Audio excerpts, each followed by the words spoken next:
I made a Tumblr post about this, but what can a girl do to share her theory with more people? Make a YouTube video. I was already planning to make a very long theory video, but as of today, I'm still in the process of writing part 2. So here's a shorter theory as an introduction or something.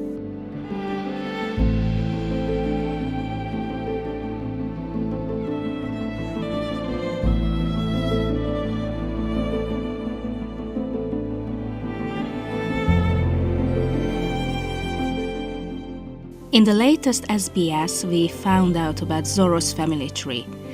It's been long theorized that he has some connections to the Shimotsuki family of Wano, and it was finally confirmed. There was an uproar in the corner of the internet where I'm dwelling because why would Oda share character backstory in an SBS? There was a similar reaction regarding Kid. I personally won't have any problems with Zoro's family tree as long as it will make an appearance in the main text of the story, which is the manga. If someone only reads the newest chapters as they come out and never buys the manga with the SBS or seek out the information stated there on the internet, the average reader or anime watcher never learns about anything the SBS says. Everything plot relevant has to appear in the main text so the average consumer gets the information too. Not in the millions of novel tie-ins, not in the dozens of series on streaming services you need to pay extra money for, and especially not in tweets. Plot-relevant information, especially the ones regarding one of the main characters, should show up in the main text. And this one will appear. You'll see. So I was rereading some chapters of Zo for unrelated reasons when I came across this page where Arashi and Wanda told the Straw Hats what had happened to Zo when Jack attacked. And there was this panel of Zoro as he was listening to the story from a distance, standing in the foreground, distancing himself from the others. And then I remember the conversation in the fandom about these panels from Jaya, where Sanji's backstory was foreshadowed, and how similar it was to the page from the Zo arc. So I reread this page again and again and again until it clicked. Roronoa Arashi, father of Zoro, died fighting pirates. We don't know when it happened, we don't know how it happened, or who the pirate he was fighting against was, but if this Zo page was really a foreshadowing, then there is one pirate in the East Blue who could be the murderer of Arashi. And that pirate is Don Krieg. Don Krieg, also known as the ruler of the East Blue, was infamous of fighting dirty. He disguised himself as a marine when attacking civilians and faked surrender when he faced his enemies. And the more desperate he was in a fight, the dirtier he fought. For example, he used poison. So what if Don Krieg attacked the Shimotsuki village? Arashi, who inherited great skills from both sides of his family, defended it. They were fighting for some time and Arashi probably would have won if not for Krieg who used poison. And this is how Zoro's father died. But why didn't Zoro react to Don Krieg in any way? The very easy, most possible, and somewhat boring explanation would be that he was too young at the time to remember. He probably had very limited memories of that time, only remembering vaguely that they had to hide and that there was poison, and that his father died fighting the invading pirates. At this moment, while coming up with this theory, two wolves were living inside of me.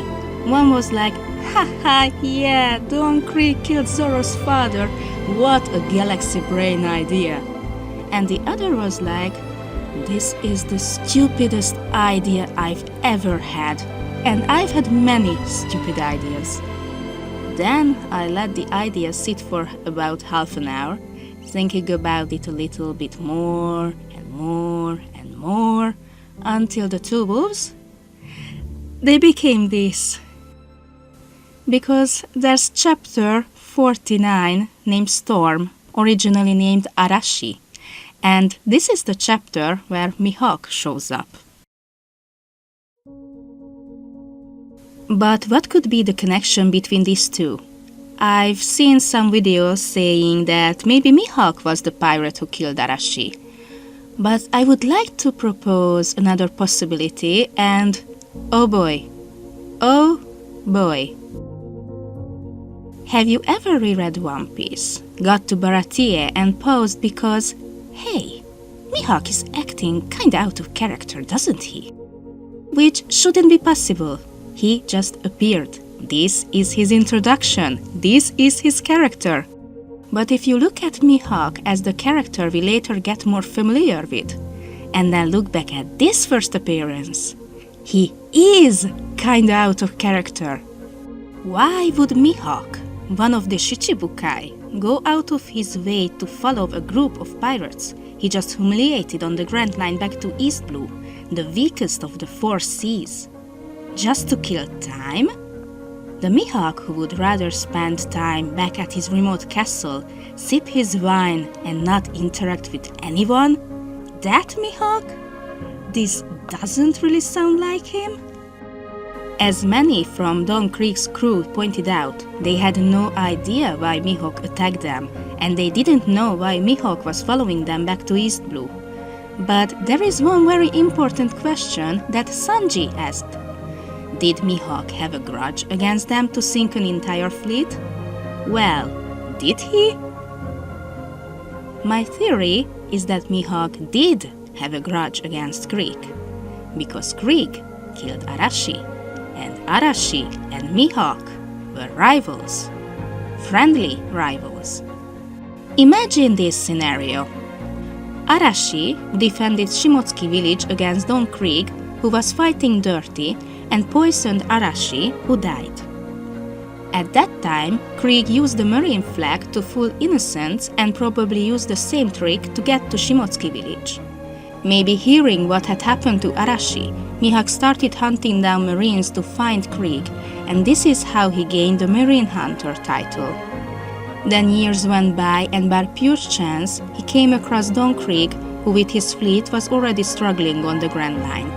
He attacked them, led them back to East Blue, and like a predator playing with their food, he followed them to attack them again, slicing and breaking their ship into smaller and smaller pieces until he was finished with them.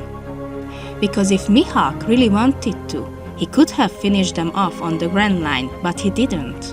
Why? Because he wanted Don Krieg to suffer. Because he was his main target. When Don Krieg asked if Mihawk was after his head, Mihawk said yes. But then, he wasn't anymore. What changed? Why didn't Mihawk want to avenge his late rival's death anymore? He met that late rival's son. Maybe he saw Arashi's will and spirit living on in Zoro, and he changed his mind. Maybe he thought that rather than killing Arashi's murderer, he would honor his memory more by inspiring Zoro to become better, to reach a level in swordsmanship his father could never because of his sudden death. So personally, I'm really looking forward to this fight in the live action, to the hidden details, the foreshadowing it might give us. And before I finish this video, I'd like to return to Mihawk's "just to kill some time" comment. In the official Viz translation, he says "for fun," but I heard that if you want to know an accurate English translation of early One Piece, you'll need to see what the Funimation dub says. And it says "just killing time." In the original, he says "himatsubushi." Himatsu is free time, but if you divide it to hima and tsubushi, it's time and crushing. And since the Greek pirate's Jolly Roger has 2 hourglasses, Mihawk was literally there to kill time. Thank you for watching, and hopefully see you later in another video.